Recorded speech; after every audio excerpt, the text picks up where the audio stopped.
alayhi salam. Ma question est la suivante. Comment patienter face au décès d'un être cher?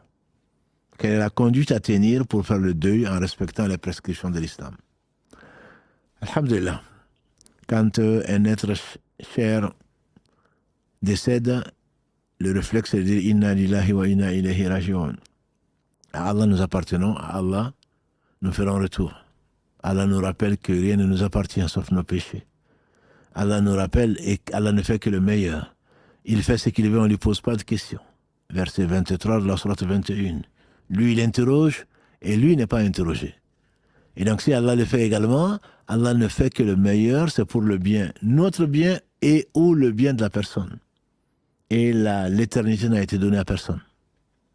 L'éternité n'a été donnée, n'appartient qu'à Allah subhanahu wa ta'ala.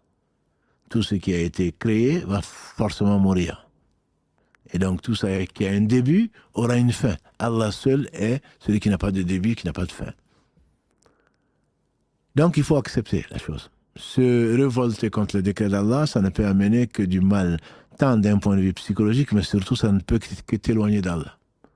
Allah, c'est comme si tu disais, Allah, tu m'as pris ce qui m'appartient, tu as été injuste. Certainement pas. Ah, tout lui appartient, il te l'a prêté. Cette personne est partie, cet être cher. Il faut l'accepter. Les yeux coulent, les larmes coulent plutôt. Le cœur est gros, mais on ne dit d'Allah que du bien, comme l'a dit le prophète sallam. Ne sais-tu pas que lui aussi, il a perdu 3 de ses fils à bas âge. Et il a pleuré. Et quand les gens ont été étonnés en le voyant pleurer, il dit, même toi tu pleures, il dit ça c'est une miséricorde d'Allah. Oh Ibrahim, tu vas nous manquer. Le cœur est gros, les larmes coulent. Et on ne dit d'Allah que du bien. Donc il faut accepter, même si bien sûr la douleur est réelle, et qui ne la ressent pas, tous les humains, et peut-être les djinns aussi. Il y a de la douleur. Mais il faut accepter. Et on ne dit que du bien. Ça c'est la meilleure des façons. Et Salama nous rappelle cette parole du prophète sallam qui dit personne qui a subi la perte d'une personne chère et qui remercie Allah subhanahu wa ta'ala, qui lui demande de le récompenser pour cette perte, si Allah ne va pas lui donner mieux que ce qu'il a perdu.